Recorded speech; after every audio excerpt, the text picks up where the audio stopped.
Good afternoon, everyone. Welcome to this, our fourth business surgery. For those of you who've been along before, welcome. For those who haven't, thank you very much for joining us. My name is Alan Stalker. I'm one of the directors at Young & Partners. But as I said last week, people get very bored of me very quickly. So my colleague Robin Miller is going to be chairing today's discussion. So what we're going to do is we're going to have a very quick recap on the support available to businesses just now. Robin is then going to be speaking to us about the regulations that have been put in place in the UK broadly and in Scotland, and then we're going to have our village meeting for everyone to share and think about life just now. I dare say that for those of us whose families have been struck by coronavirus, it's not exactly a happy time, but equally, we will get through it. I mean, we genuinely will, so let's not kill ourselves just yet. So, support for coronavirus. I don't really think that much has changed since last week that's meaningful. There was an announcement by the Scottish Government this morning, so we're going to pick that up at the very, very end of today's session. So we still have in place the furlough scheme, the job retention scheme, where the government's paying a proportion of wages. We have a parallel scheme for the self-employed.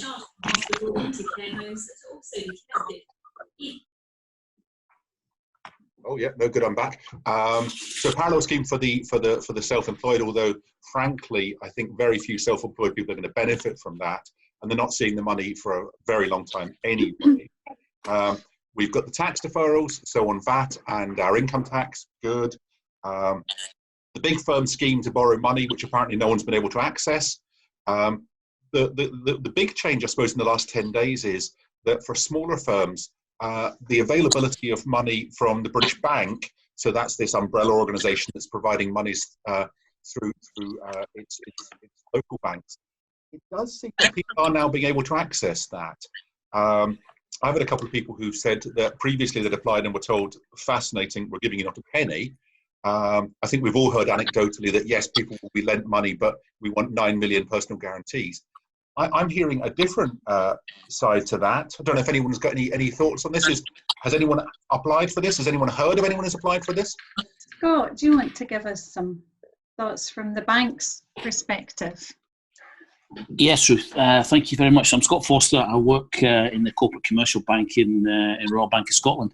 There's been a fairly significant dialogue and application process that's been ongoing now for a couple of weeks. There was a change, obviously, to the Sybil scheme loan that kicked in on the 6th of April.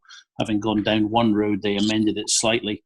And from what I'm hearing internally, one of the biggest bugbears with that scheme is that at the moment it has a 6-year term, by which point the government want their guarantee back, and by association the debt would need to be extinguished. There's some talk at the moment being mooted about extending that so that the term may well still be 6 years, but the profile might be pushed out to 10, 12, 15 years to make the debt servicing between month 13 and month 72 a bit more manageable.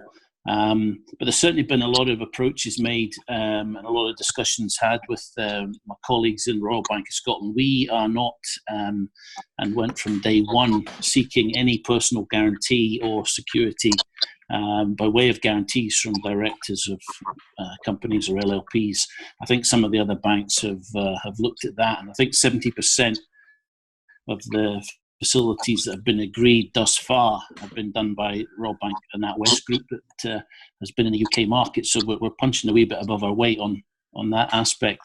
I think what the banks are asking for is really just to get an idea of what the business's cash flow forecasts might look like over a 9-10 month period.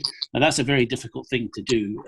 The phrase we've heard frequently is it's a bit finger in the air. We've got no idea when this would potentially expire, but I think forecasting forward on a couple of scenarios, a base case and an absolute worst case scenario, tends to give you a flavour for what might look like. And if the top line revenue just dries up for 3-6 months, then that's the worst case scenario. And I see Ross Mackay on from Johnson Smiley, so I'm sure he's having approaches from clients to help support them with facilities that will be requested and sought from their banks. So there's been a lot of activity, a lot of discussions, and the banks have certainly looked at it from, what government schemes can you utilise first, what internal levers can you push in the business, and then what funding do you need by way of conventional overdrafts, conventional term lending, and then look at the CBIL scheme alongside that. It's not a last resort scheme, it's a scheme that's there to help businesses who are specifically suffering. There's a declaration in there that says, as a impact of COVID-19, our business is feeling the duress. So that's a quick overview from what we're seeing at the bank. Thanks, Scott. What are you seeing as on the accountancy side, Ross? Is this something where you're able to get involved? Yeah, Scott, what Scott's saying is absolutely correct. We had a couple who went in very early, who basically their income dried up overnight, no way of making money, and they went in early. And one was the Royal Bank actually, and it came back straight away basically as a no because there was losses in the previous year. I think that the government has went back to the banks since the first couple of days and said, look, you need to look at them a bit more on a case-by-case basis.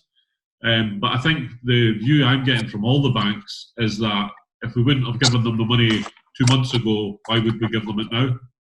So I think that's very important on any case that anybody's putting forward. Yeah, because they are still testing this as being is it a responsible thing to lend? It's not. They just have to give it out.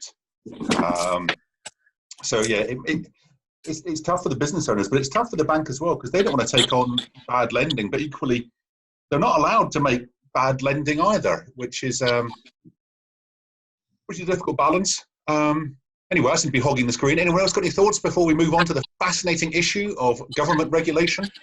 I think we were looking at, heard HMRC today, the head of HMRC speaking about the furlough scheme, and I think they were saying there might be some announcements later today just about the mechanics of that and how it's going to operate. They were looking at getting that set up, I think, for the 20th of April so that payments could start to be made by the end of April.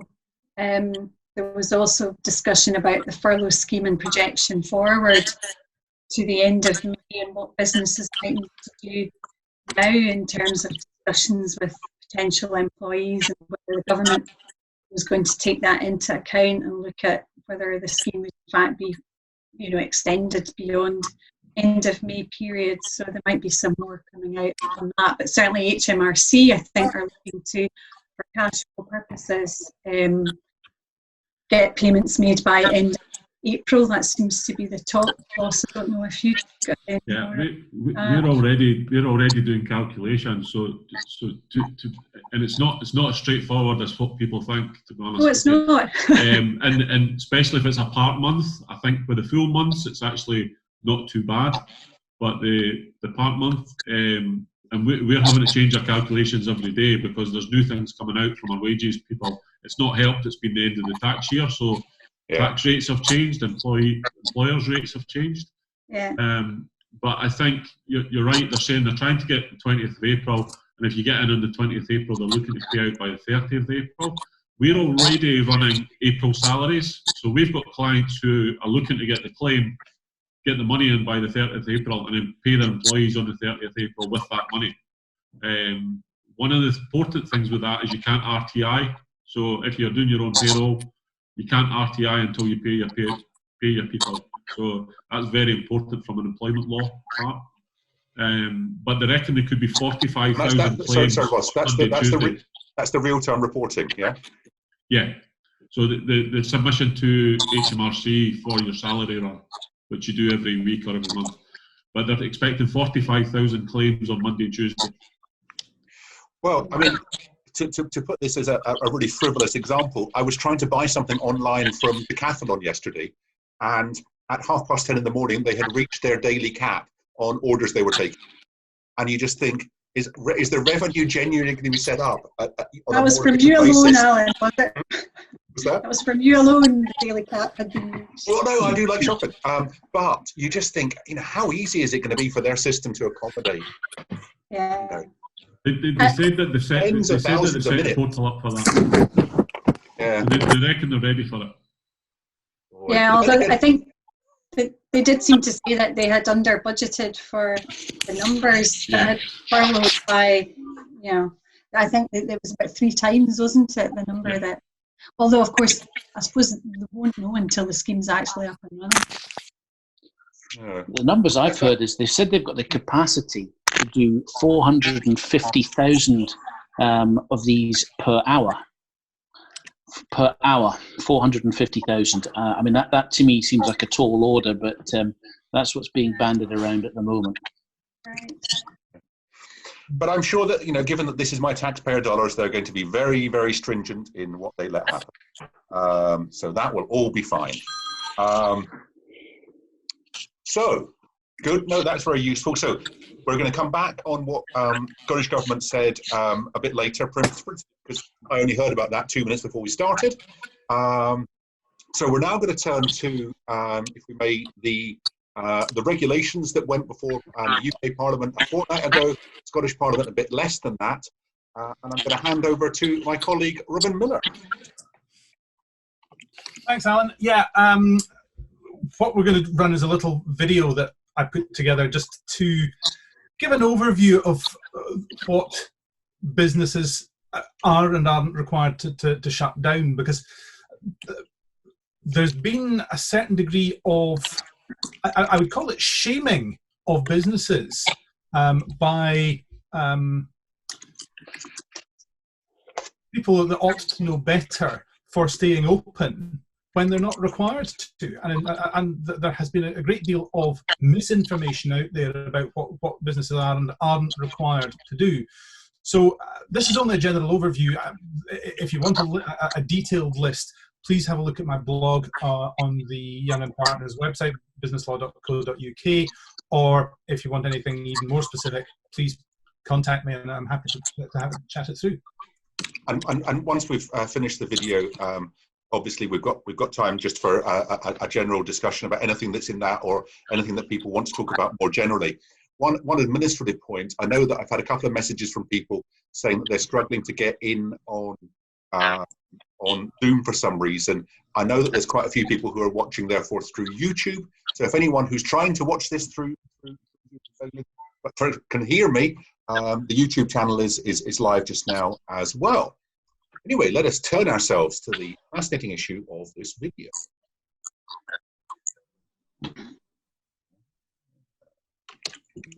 Share screen.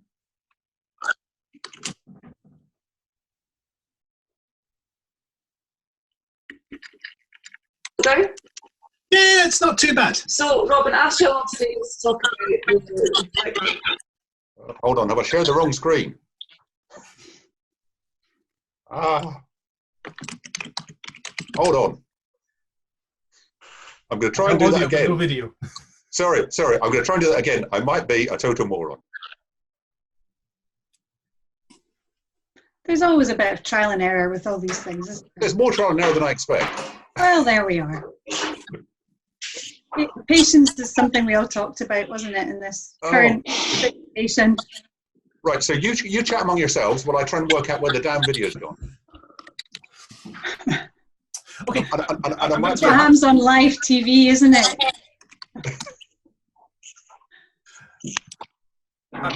Just while we're waiting, I'm going to throw a question out.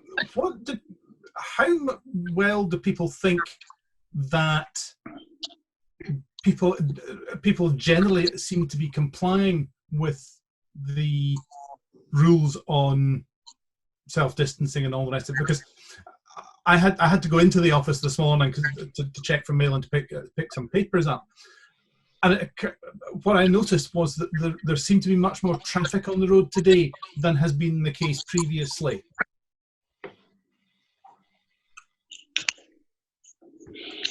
I've been good and stayed at home, Robin. So there we go.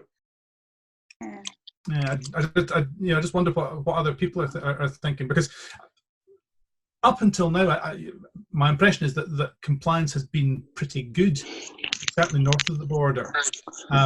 But I just wonder if people are now becoming either complacent about it or beginning to take the view that, look, I can't do this for any more time. I don't know. It's just anecdotal. I live in Glasgow, but I think most people are trying to comply. And I think that most businesses are as well, and doing their best to adapt very quickly to what's been a difficult situation.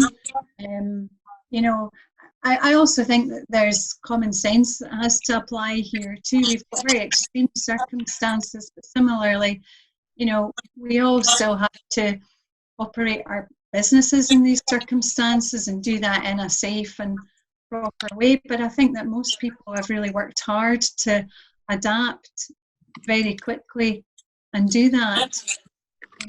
And it's not easy. And we talked last week in the surgery about construction in particular, and mixed messages that had come out about construction and people attending on sites. And, you know, for likes of lawyers, office workers, Ross, you as accountants, I know you probably worked fairly flexibly anyway, so did we. So you have some systems in place, not completely in place to deal with this sort of situation, but you have to get them set up very quickly. But, you know, what a nightmare it must be for manufacturing businesses, for people with construction businesses that are trying to manage people who have to work in close proximity and don't have a choice. And I think, you know, that perhaps some clearer guidance on that for people, you know, but you know, from what I'm seeing, and again, this is just anecdotal, but from clients, is that they really are working hard to try and do what they can to adapt, and even in very difficult circumstances. Well, I think I've managed to solve our technical problems. So God willing, we're going to share this video now.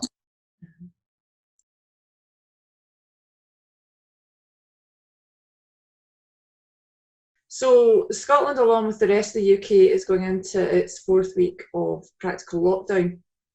Now, with no end in sight to that, a number of clients have been asking us what their businesses can do and whether their business is required to remain closed during that period.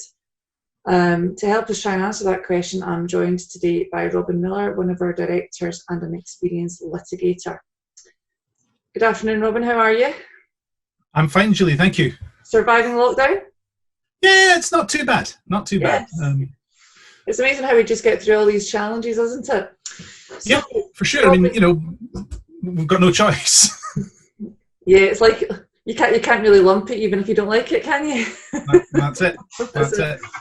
So, Robin, I asked you along today just to talk about the restrictions that the new legislation on coronavirus has brought in for businesses. So, what do you see are the principal restrictions that have been placed on businesses operating in Scotland? Shortly after the lockdown was announced, the Scottish Government passed some regulations that really set out the details of the businesses that are required legally to close. There's a separate set of guidance which is not as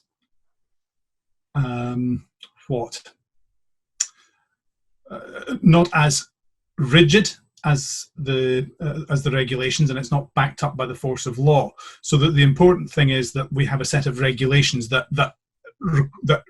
set out requirements. The rest is just advice from the Scottish Government. So what businesses are legally required to close then? Okay, there are four groups of businesses or business types that are required to close. I'd preface that by saying that most of these are businesses which have a public-facing aspect to them, where there is interaction between the business and the public on a face-to-face basis. Right. So if we start the type of businesses where you would be sitting down opposite somebody or standing close to them. Yeah, exactly. So this wouldn't be easy enough to do.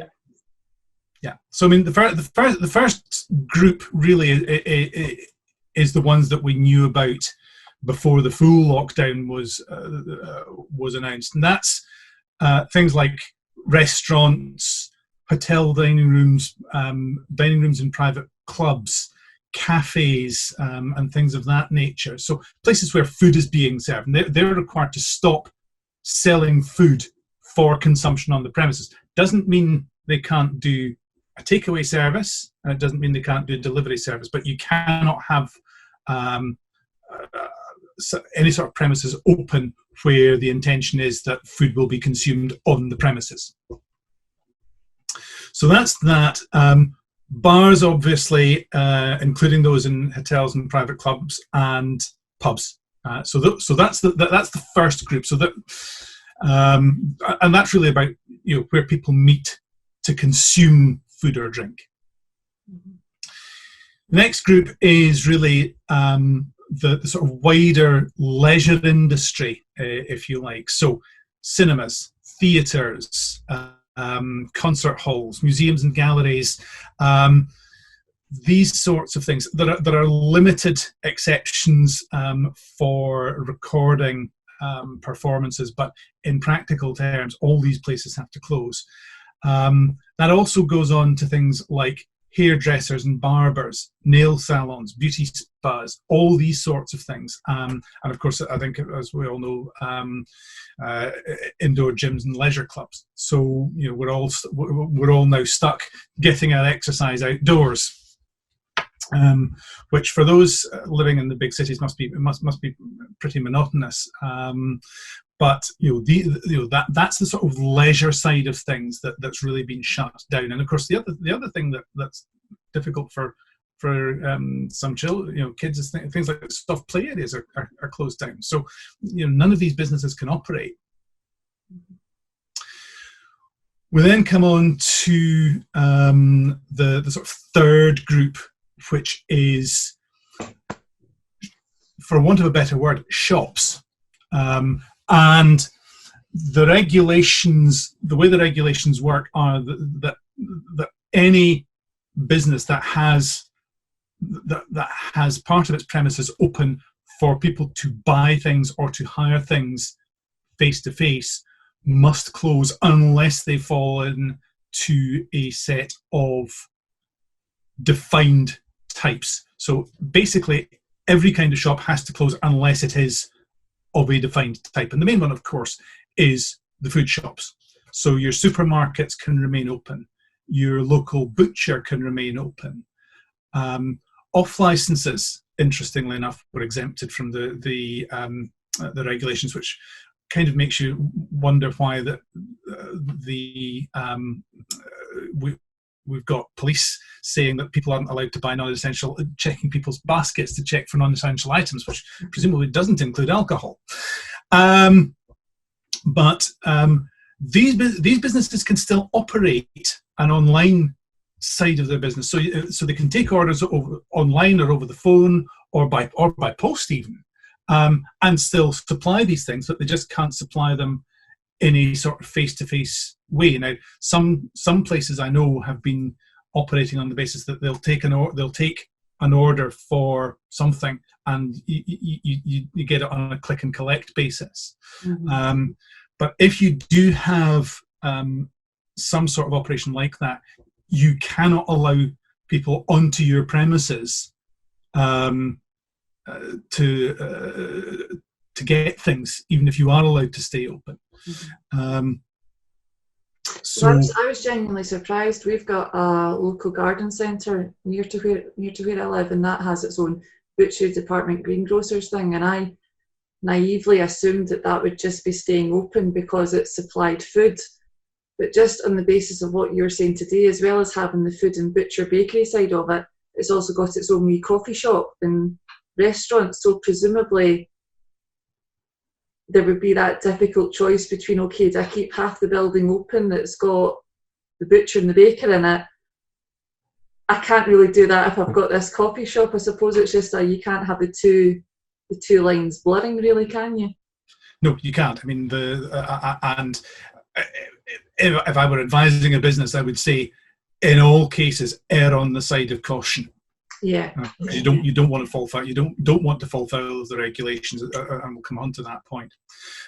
So finally, the last group that is that falls to have to close is places providing holiday accommodation. So again, hotels, guest houses, bed and breakfasts, holiday apartments, all these things, except where they are providing accommodation for people who can't return home, or people who are working in essential services. So we've heard a lot, of course, about hotels, for example, providing accommodation for NHS staff. So these, so where they're providing accommodation for essential services, they seem to be permitted to remain open. And do those businesses have to provide any certification that they are providing accommodation for an essential service? There's nothing in the regulations that says they must, but given that the police have pretty wide powers to take enforcement action against premises breaching the regulations, it would be sensible for them to have some means of being able to demonstrate that they are doing something that is permitted. Mm-hmm, mm-hmm. So, and then as in terms of the businesses that are still allowed to operate, presumably they've got to ensure that they've got in place the appropriate social distancing guidelines and measures and make sure that those are adhered to. They must take those steps as far as reasonably possible, but and this is where the regulations sort of drift into being a bit vague.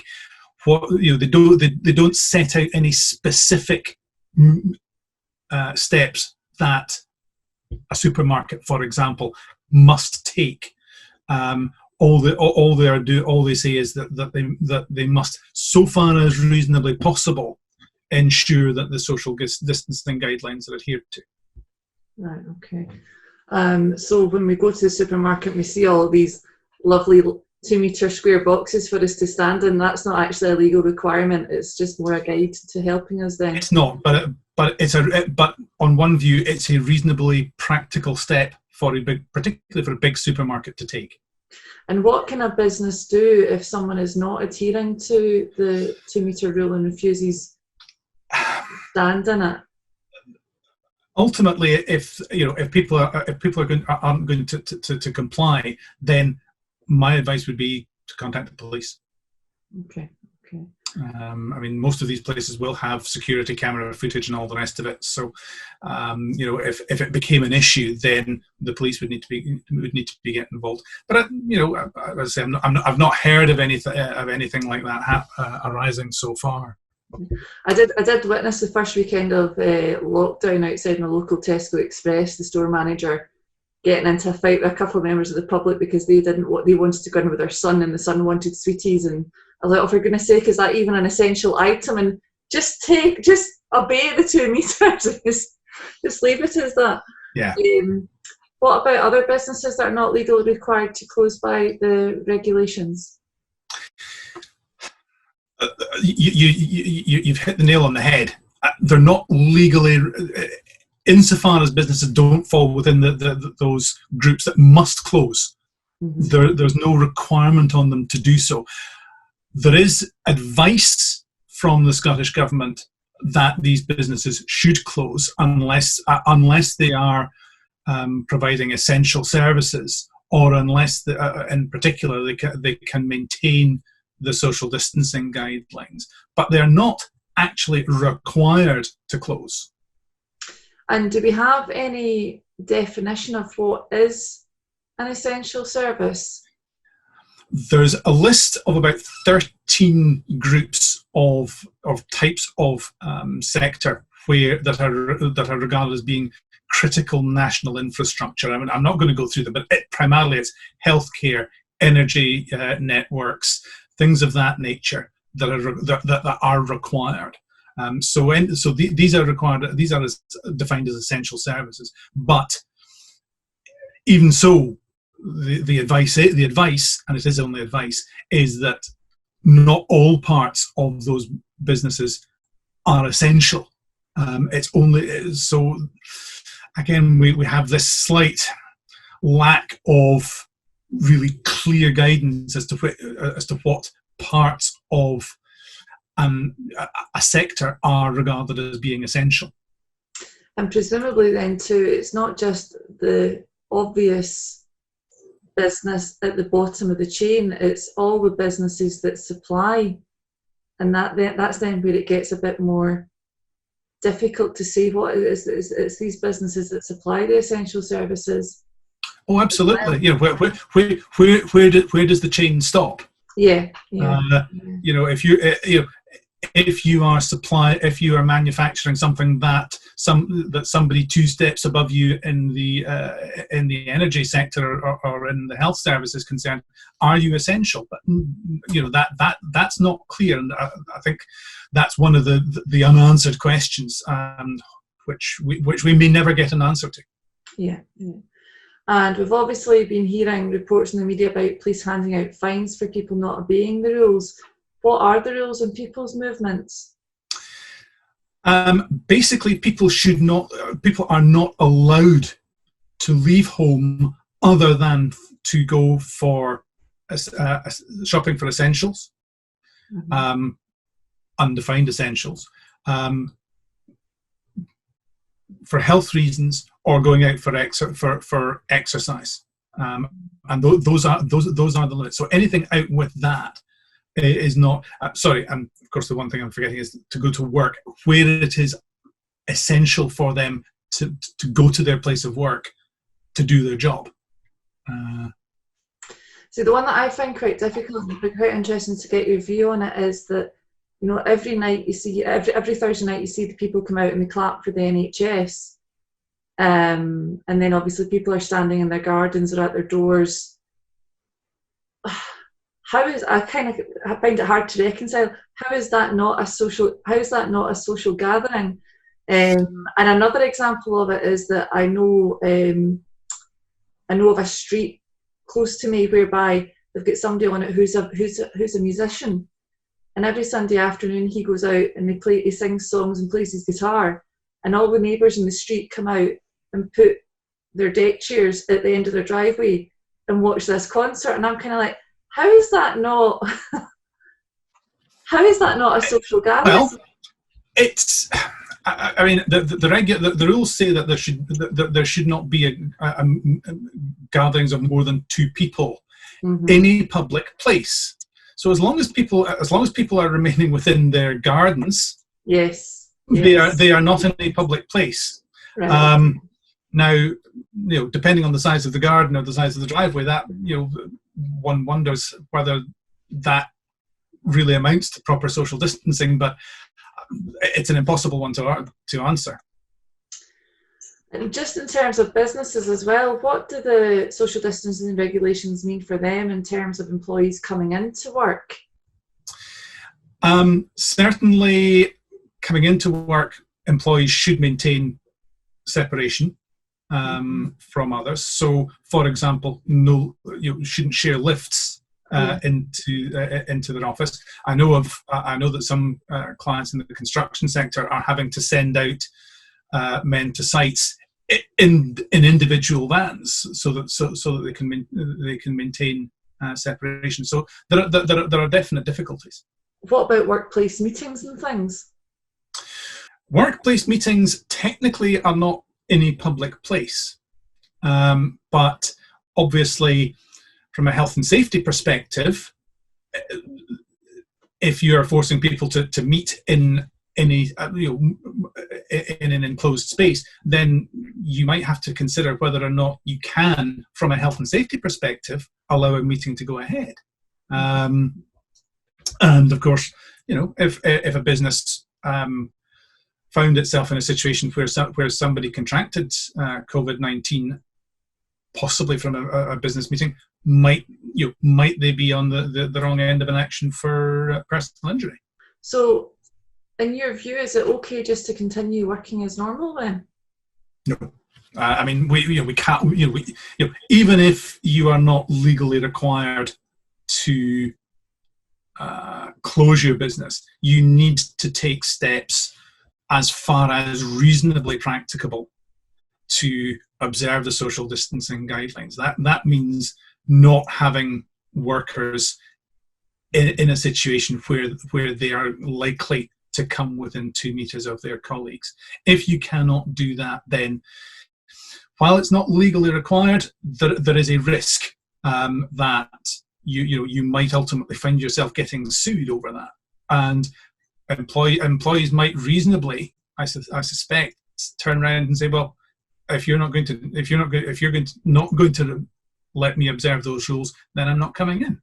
And then the other aspect to that as well is, if you have put these measures in place and your employees then breach them and don't comply with those measures, can you as a business owner be held responsible for employees breaching the regulations? You can if you have in some way authorised or encouraged that sort of behaviour. You can't, if people choose to ignore the rules themselves, there's probably not an awful lot you can do other than potentially, and this isn't my area of expertise, but you might be into disciplinary areas. Mm-hmm. But certainly, if an employer encourages staff to act in breach of the regulations, then they personally may well find themselves being fined. And can you give us an example of what encouraging would be? Or well, to go back to the previous example, if for example you're running a business that sends people out to a construction site and say right, you 4 of you go in that van, that could very easily amount to a breach of the regulations. Forcing somebody to come into work who is capable of working from home would be another example. It's impossible to list all the examples there might be. The important thing is, don't make any decisions until you have checked and taken advice. And what if somebody is travelling to work because they are an essential service and they're stopped by the police, and the police take a view and say they can't come to work? Where does that leave an employer? It leaves an employer in a very difficult position. The member of staff obviously is required to comply with police instructions, so they would probably have to go home. In that situation, the employer would probably need to contact the police and say, look, this worker is essential, can't do the job anywhere other than any place that is not his house. Mm-hmm.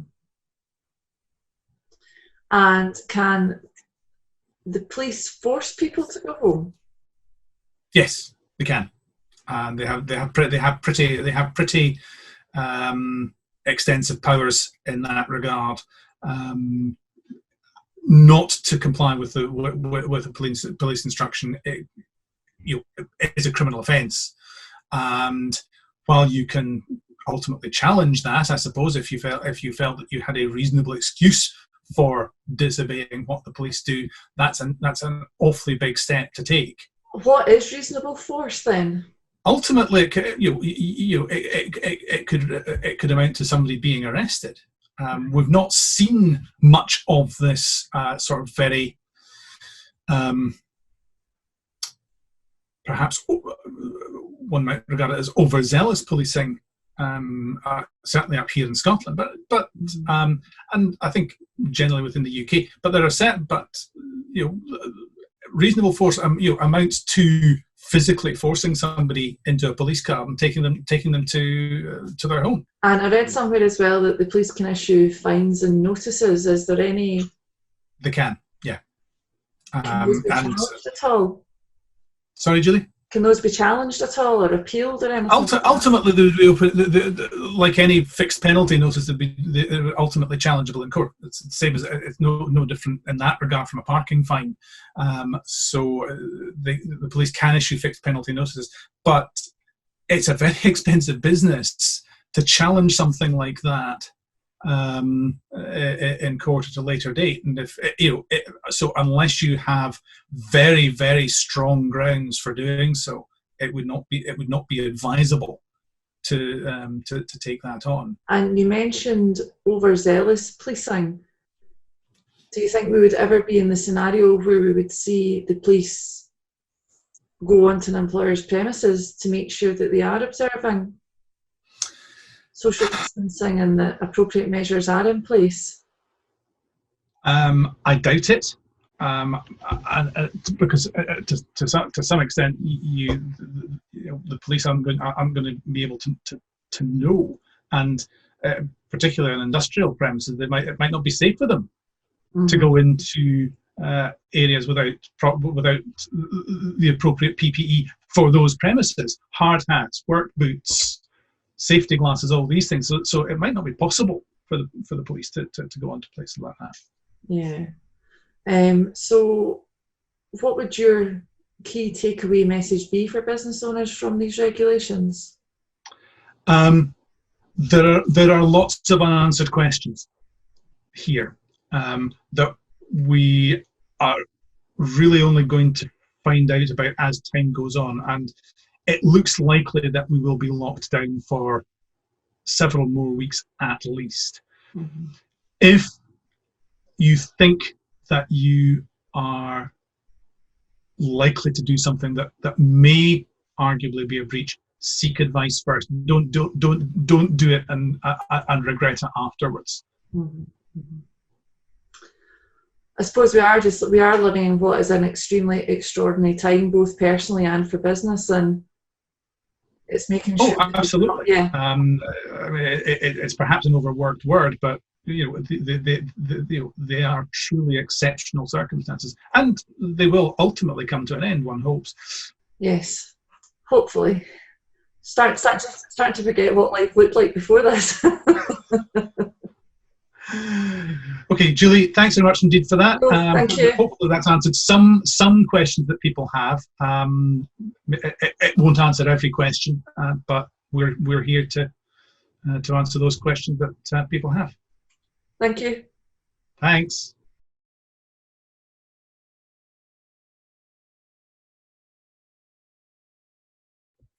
Well, Robin, Julie, thank you very much for that. Any thoughts since you recorded it, Robin, other than perhaps changing the background of your office?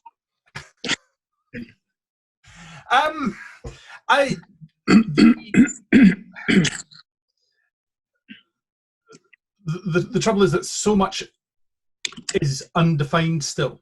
As is common with a lot of legislation, a lot of health and safety legislation. It's all about what is reasonable and what an employer can reasonably do. It's not. There's nothing set in stone. Now, for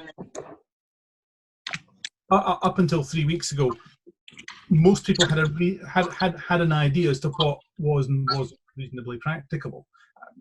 Obviously, there's lots of stuff goes through the courts about the margins of it, but we're in a situation that nobody really we knew about this virus 3 months ago, or just over 3 months ago, and we're still struggling to understand what the transmission route is in. So how far should an employer go where we don't have all the answers? Well, you're on the spot just now. How far should they go? I think my gut reaction is that if the police ask me to do something, almost certainly I think that's an outrage.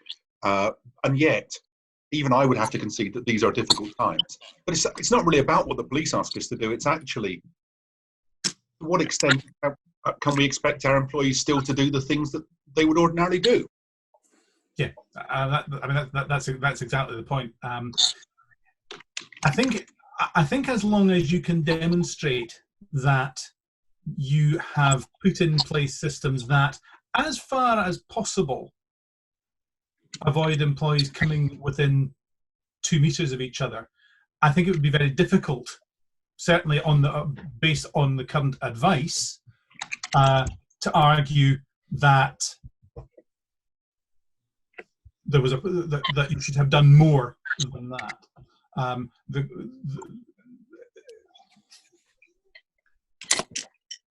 Obviously, the more measures you can put in place, the better you're going to be.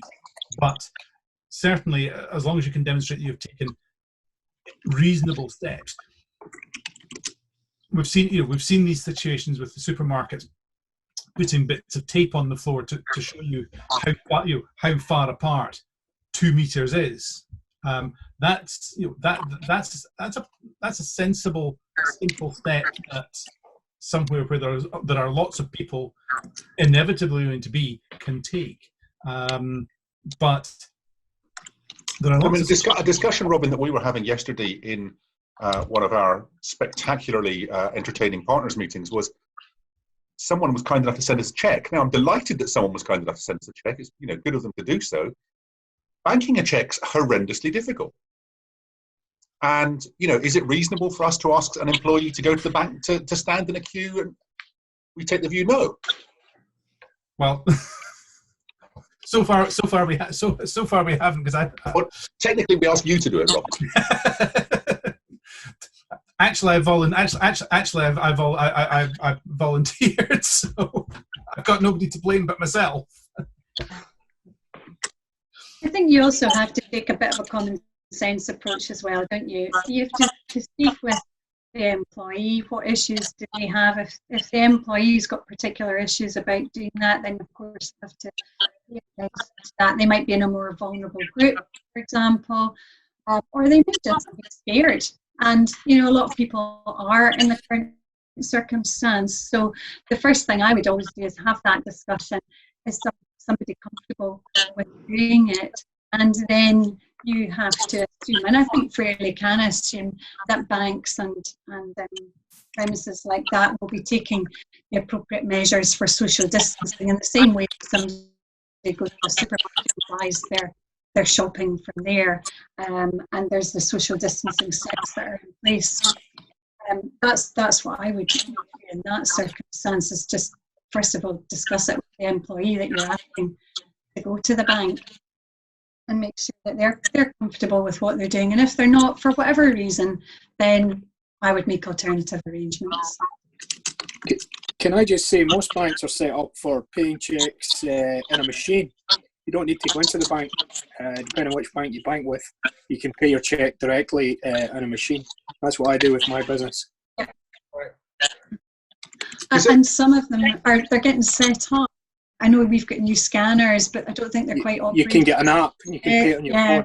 Yeah. You can now pay in, which of course will make it easier. And I think that something positive, because something positive has to come from all of this, is that we're seeing lots of different banking practices, and that might be accelerated by the banks as well, Scott. I'm sure the bank will be looking at even more ways of doing things electronically, making life more straightforward for people, and in the same way that we're having this sort of discussion, which we haven't done before, getting people together in a virtual basis, doing it on video. A lot of different communication methods come forward. One thing I would say on a practical legal basis, not always two words that you get coming together in the same sentence, but businesses, I would say, make sure you've got caveats in place. And what a caveat is basically a bit of paper that you lodge with the court, and you say to the court that if somebody comes to my business to try and shut me down because they don't like what I'm doing, I'll be forewarned of that, and I'll get the chance to argue my position before the sheriff or the judge before any sort of interim order is made. that's quite a simple thing that we can do for businesses. It's not costly, but it gives you a bit like an insurance policy, some measure of protection there. You'll at least have the right to be represented before somebody can take an interim step against you. So that's something always that I would say, get advice on that. I mean, and that links into this idea of how much interaction do you have to have with the world? Because if you're relying on, something goes to Ross as your registered office, and how long that takes to then find its way to you to discover that actually you shouldn't have been trading for the last 5 days. This is a way to get ahead of that. That's a very useful point, Ruth. A couple of things that I've just been thinking about. What are the things that people have said to me in the last week or two? And two of them. The first is, and we might find more about this in the next few days, is about the furlough system, and in particular, using it when you wouldn't necessarily be making people redundant, because that's what it's for. It says it's to avoid laying people off or making them redundant. But actually, the message that I'm getting certainly from a lot of employment advisors is people are just using it as a way to, well, let's be harsh, to force more work on the people who are still there and get a bit of cash in the pocket. Is that something that people are hearing? I was surprised to hear that. I mean, the people who actually are business owners I speak to aren't looking at it that way. I was surprised to hear that. Any thoughts? I think that's why they won't extend it beyond the 31st of May. Really? I think somebody said they were expecting 3 million people. I think they believe they're estimating 9 million. Yeah. I don't think we are running any payrolls of any decent size where there's not at least half of the people are furloughed. I think the football clubs, I think the big, huge companies who didn't have to furlough people have used it. And I think that the knock-on effect of that, in my mind, will be the smaller businesses who might not survive June and July, probably especially in the hospitality industry, who are probably going to be last to open and probably not going to have the money to pay their employees once the furlough stops. It seemed to have been. We'll come on to this in what the Scottish Government said this morning. The idea of it to support small businesses, great.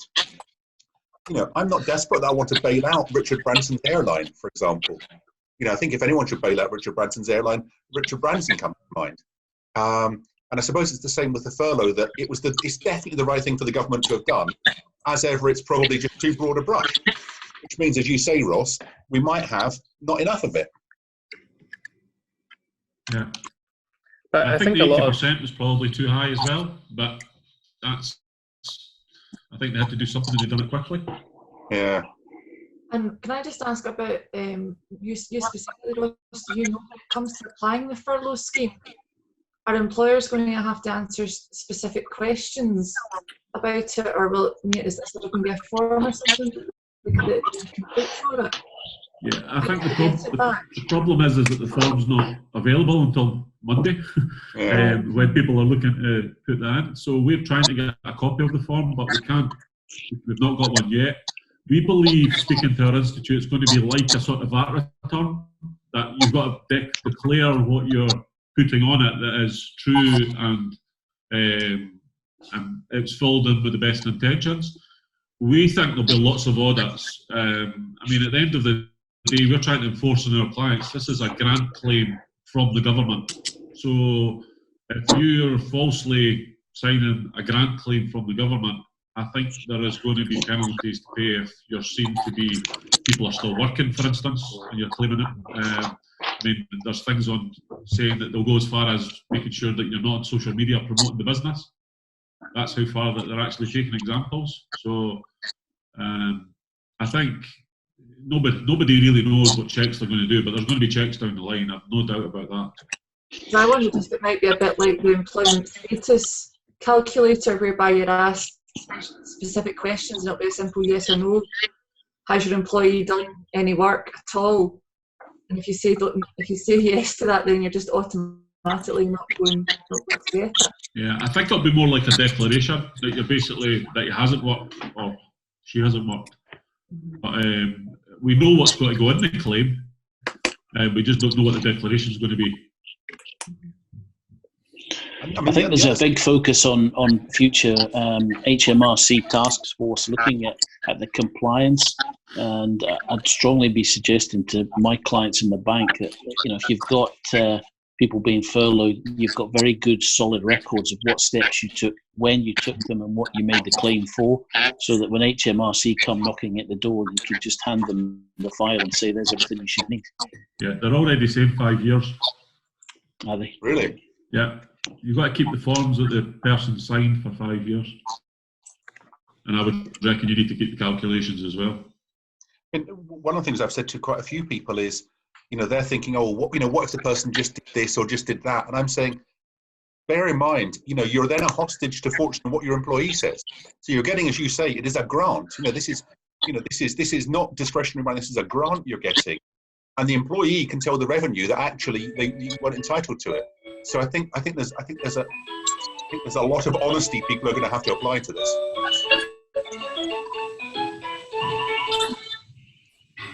Well, whomever has that as their ringtone is automatically excluded. Your hand up. It's okay. Just keep quiet. I'm not okay for a song. So yes. So the one thing that has been the porno side of things. The other thing is, and this sort of touches on what I was going to say about the Scottish Government, the support that we're now seeing from the Scottish Government is extending this. So in particular, it's following the English model where the property grants available to hospitality businesses is no longer one per company, but it's now going to be 3/4 of that grant for other properties. And again, I think this comes back to, you know, these are good schemes that are well intentioned, but why should I be paying through my taxpayer dollars for Frankies and Bennies to have their employees paid for? And I think that's the other reason. I think it's very much the point that Ross made. I think we're going to see these things are going to be cut short at a point when some people are actually going to need them, because actually to people who do not deserve them, they're just too generous.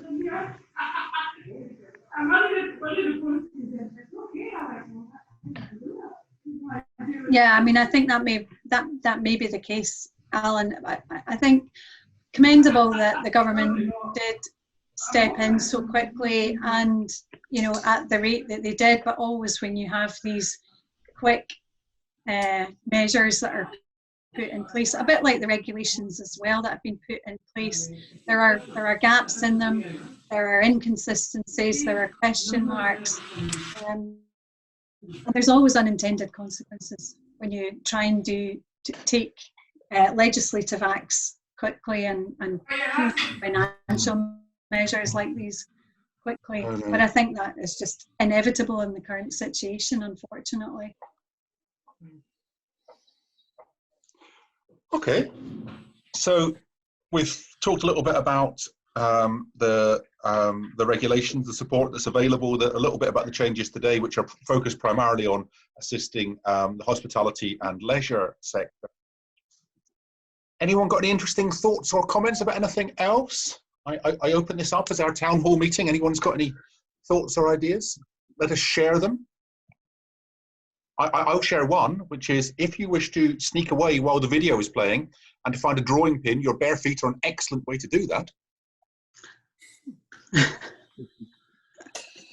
Well, one thing that we are looking to do with some clients, and it has to go on a client by client basis, is that obviously from end of March, April, probably May, the profits are not going to be very good. So if you've got a March year end, you should consider extending it to 30th of June and take the losses on.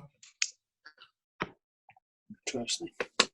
Yeah, which I mean, you know, you can do, you know, as long as you're within the period. So what can you do? I think you can extend your year end for up to 6 months.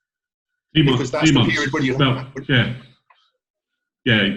you can have a period of 18 months, but it reduces the filing time that you've got, so you need to watch on that part. But one reason why you shouldn't do it is if you get R&D tax credits, and if you get R&D tax credits, again, we've got clients who've got 31st March year end, and I'm expecting the books next week so that they can get their R&D tax credits in. No, and I can think of 2 or 3 businesses that I deal with who are thinking the thing that is going to tide us over is not the furlough scheme. The thing that's going to tide us over is getting a really quick lot of R&D tax credits in. Yeah. Because that's pure. It's pure cash and it's really quick. Can I ask a question? As well as looking after the bank's legal customers and other professional services, I looked after the independent schools, and I had a couple of phone calls with some of the bursars, and they're certainly very much on plan B in terms of educating from home at the moment. And they'd approached their insurance brokers and their insurance company to determine whether business interruption insurance would be created as a consequence of COVID-19. And the insurance company said, due to the small print, COVID-19 not being a known disease, you're not insured. So they went away and had to think about it, engage with a firm of lawyers from London who looked at the small print and came back and suggested to the schools that they might care to attack the insurance companies on the basis that you are not claiming under COVID-19 under a medical situation, but you're claiming under unable to access your building and therefore be able to service your business operations. I don't know given there's a number of lawyers on this call, what their thoughts are on business interruption insurance and what on earth needs to happen before you can legitimately make a claim. That might be where you look at your contract and it says, as a consequence of a governmental act, for example. Then you have to look in detail at the regulations and confirm that you are one of the businesses that actually did have to close. Some businesses may or may not have to close, and approach it that way. But there might be an argument. But with all of these things and, usual lawyer's response, but it is the response, you would have to look at the whole contract, because it may be that the fact that there's an exclusion there then impacts on any interpretation of what that governmental act is if it relates to that excluded matter, potentially. I mean, astonishingly enough, my experience has been that the people who've spoken to me about this, they have gone to the insurance company, and amazingly, the insurance company says, "No, you're not covered." I think that's going to be a standard response. Whereas I think you're absolutely right. When you actually look at this, business interruption insurance is a really, really odd one. It's almost there's some specific insurances that we have which might not have some relevant exclusions, but business interruption is, and in addition to that, we sort of would quite like somewhere between a safety net and a comfort blanket, and so the exclusions there tend to be much, much narrower. So certainly the ones that I've spoken to people about, the insurance company's view does not accord with what their documents actually say. Indeed, I was thinking about trying to assemble a group of claimants, and we'll come up with some sort of English class action. But then I realised that COVID-19 is a time for long naps in the afternoon, not doing extra work. Linked to this point, I was going to share with everyone that I'm pursuing, because I act for private landlords mainly on the property side, the possibility of making claims for loss of rent through landlord's insurance, because invariably clients, when they place their building insurance, have also got loss of rent cover. So the broker I'm dealing with is encouraging me to make individual claims for 5 or 6 of my clients at the moment, and the only way we're going to pursue these is if we test them. And it will come down to the specific wording in each policy. Yeah, no, that's absolutely right.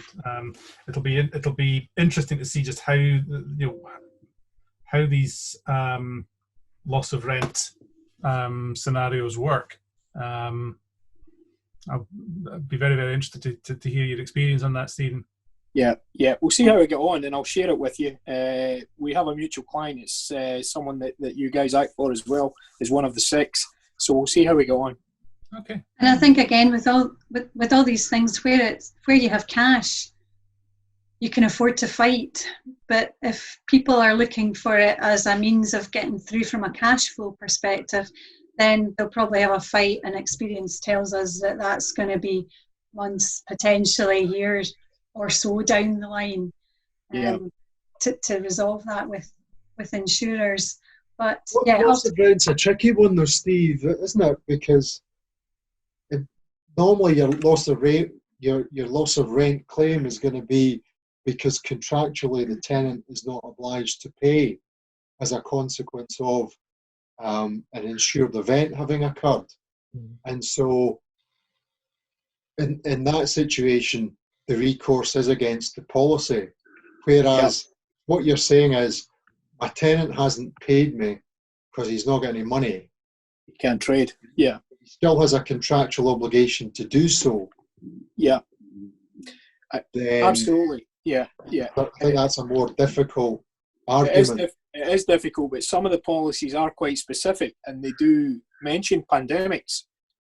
So I'm being encouraged to make the claim, and the broker I went to actually said to me, I think I was the first one of his clients to suggest that we go down this road. So he is encouraging me, but I've not raised any clients' expectations. If we get anything here, it will be a bonus. Certainly worth seeing if you get any traction from any of the insurers involved, for sure. Yeah. I think they'll form a view. One of my other clients went through a broker in London, and I'll send you the response they got back. But due to the specific wording for him, they said they were unlikely to be successful in a claim. And I shared that with my guy when I saw it. But again, I'm happy to share the letter that came back. Cool. I'll send that out to everyone. Yeah, Okay. do you think the Wimbledon paragraph is the only one that's not? They're the only one that's got that paragraph in their insurance policy. Yeah, the small print. Yeah. Is there specifically included? It depends. Every policy is different. Every policy, the terms are different. So the clients that I've looked at, the 5 or 6 of them, the broker is encouraging me to make specific claims for each client in each case, but also to be specific about why the businesses. It's pretty obvious why they're not trading, but I have to specify why they're not trading and from what dates.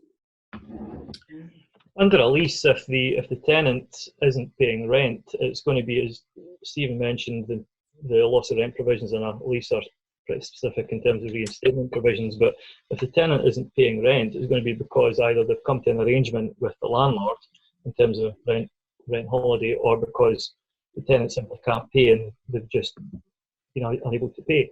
I would expect it to be the latter, surely, to have a valid claim. If there is any chance of a valid claim, I would expect it would be the latter, rather than. And of course, there's the middle ground that quite a lot of us. I've been having this chat with a number of people, and I think a lot of businesses are at the top of their cash hill or hillock or hump or whatever it is. But we've got the most cash we're going to have for quite a long time just now, and a lot of businesses are therefore saying, well, I'm not going to pay anyone, and I'm definitely not going to pay the landlord because I need this, and the courts are shut anyway. So what are you going to do? I think the unwillingness of people to pay then gets us into actually quite interesting ground. Interesting for a lawyer, but quite interesting ground about the sort of insurances that are out there. So that's 2 really good points: is the applicability of different sorts of insurance, and I think, Ross, what you were saying about R&D tax credits. The R&D tax credits in particular might be a quick way to be getting cash into businesses that are otherwise going to be really, really struggling. Well, you can actually borrow against R&D tax credits as well. So there's companies that will actually lend against you getting an R&D tax credit. Now, I don't know if they will in this market, but they were 3-4 months ago. No, and in times of appallingly low interest rates, why not? No, that's a really useful thought. Well, I promised my colleagues that we would restrain ourselves from letting this run to 3 hours or something. So that's us just ticking over the 1 hour mark. I think then we'll say thank you very much, everyone, for joining us. Both those people who are participating live on Zoom, and also the people who are watching 20 seconds late. So they've still got lots of surprises to come on YouTube. We'll be having another session the same time next week.